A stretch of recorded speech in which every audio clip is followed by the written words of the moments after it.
Good morning everyone. ഇന്ന് നമുക്ക് Mobius സിൻഡ്രോമിനെ കുറിച്ച് പഠിക്കാം. കേട്ടിട്ടുണ്ടോ ഇങ്ങനൊരു കണ്ടീഷൻ?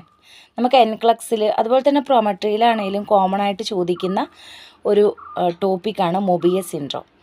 മോബിയസ് സിൻഡ്രോം എന്ന് പറയുന്നത് ഒരു ബർത്ത് ഡിഫക്റ്റാണ്. മെയിൻലി ബർത്ത് ഡിഫക്റ്റ് എന്ന് പറയുമ്പോൾ നമുക്കറിയാമല്ലോ, ന്യൂബോണിൽ കാണുന്ന ഒരു ബർത്ത് ഡിഫക്റ്റാണ് മോബിയസ് സിൻഡ്രോം.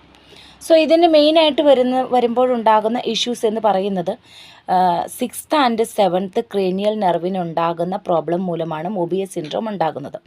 അങ്ങനെ വളരെ സിമ്പിളായിട്ട് പറഞ്ഞു കഴിഞ്ഞാലുള്ള ഒരു ഡെഫിനേഷനാണ് മോബിയസ് സിൻഡ്രോം എന്ന് പറയുമ്പോൾ.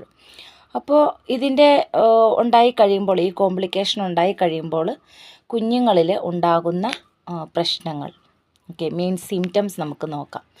ഐ മൂവ്മെൻറ്റ്സിന് പ്രശ്നം ഉണ്ടാകും, ഒന്നാമതായിട്ട് അതാണ്. പിന്നെ ഫേഷ്യൽ എക്സ്പ്രഷൻസിന് പ്രശ്നം ഉണ്ടാവും. അപ്പോൾ ഈ ഫേഷ്യൽ എക്സ്പ്രഷൻസിന് പ്രശ്നം ഉണ്ടാവുന്നത് മൂലം കുഞ്ഞുങ്ങൾക്കധികം ചിരിക്കാനൊന്നും പറ്റത്തില്ല. അതുപോലെ തന്നെ അവരുടെ ഒരു മൂവ്മെൻറ്റ്സ് എല്ലാം പ്രശ്നമായിരിക്കും, വ്യക്തമായിട്ട് നോക്കാൻ പറ്റില്ല ഐ മൂവ്മെൻറ്റിന് പ്രശ്നമുള്ളത് കൊണ്ട്. അപ്പം നമ്മളെ നോക്കാനായിട്ട് ക്ലിയറായിട്ട് നോക്കാനായിട്ട് സാധിക്കില്ല. അപ്പം ഒരു പിക്ചർ ക്ലിയർ ആയിരിക്കില്ല അവർക്ക്. അതുകൊണ്ടാണ് മെയിനായിട്ടും ഈ ഐ മൂവ്മെൻറ്റിന് ഇഷ്യൂ ഉള്ളത് കൊണ്ടാണ് അവർക്ക് ചിരിക്കാനുള്ള പ്രശ്നം വരുന്നത്. അതോടൊപ്പം തന്നെ ഫേഷ്യൽ എക്സ്പ്രഷൻസ് നിങ്ങളുടെ കൂടി പ്രശ്നം വരുവാണ്. അപ്പോൾ ഈ രണ്ട് കാര്യങ്ങളാണ് മെയിനായിട്ടുള്ള പ്രശ്നമായിട്ട് കുഞ്ഞുങ്ങളിൽ കാണാനായിട്ടുള്ള ഒരു സാധ്യത. ഇനി ഇത് ബർത്ത് ഡിഫക്റ്റ് ആയതുകൊണ്ട് തന്നെ ബ്രസ്റ്റ് ഫീഡിങ് എടുക്കണ സമയത്ത് സക്കിങ്ങിന് നന്നായിട്ട് കുഞ്ഞുങ്ങളിൽ ഇഷ്യൂ ഉണ്ടാകും. അപ്പോൾ നമുക്ക് ഇതിൽ നിന്ന് മനസ്സിലായല്ലോ, ഇതൊരു കോംപ്ലിക്കേറ്റഡ് ആയിട്ടുള്ള ഒരു കണ്ടീഷൻ തന്നെയാണ്.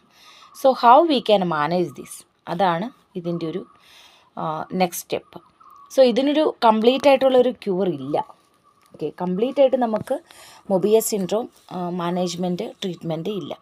പക്ഷെ കുറച്ച് മാനേജ്മെൻറ്റ് ചെയ്യുന്നത് മൂലം നമുക്ക് ഈ കണ്ടീഷൻ ജസ്റ്റ് ഒന്ന് നമുക്ക് മെയിൻറ്റെയിൻ ചെയ്യാനായിട്ട് പറ്റും. അപ്പോൾ അതെന്തൊക്കെയാണ് എന്നുള്ളത് നമുക്ക് നോക്കാം.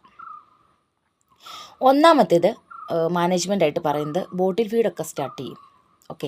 നമ്മൾക്ക് മാനേജ് ചെയ്യാനായിട്ട് പറ്റില്ല, കൊച്ചിന് ഫീഡിങ് എടുക്കാൻ പറ്റില്ല, അതുകൊണ്ട് നമ്മൾ കൊടുക്കുന്നതാണ് ബോട്ടിൽ ഫീഡാണ്, കുഞ്ഞിന് തന്നെ സക്ക് ചെയ്യാനായിട്ടുള്ള പ്രശ്നം മൂലം.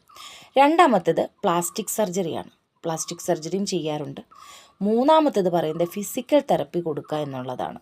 അപ്പോൾ ഈ 3 മാനേജ്മെൻറ്റാണ് നമ്മൾ മൊബിയസ് സിൻഡ്രോമിന് മെയിനായിട്ട് കൊടുക്കുന്നത്. ഇപ്പോൾ കോമൺലി ചോദിക്കുന്ന എൻക്ലക്സിലെ ഒരു ടോപ്പിക്കാണ് മൊബിയസ് സിൻഡ്രോം. ഇന്ന് നമ്മൾ ഡിസ്കസ് ചെയ്തത് അതിനെക്കുറിച്ചാണ്.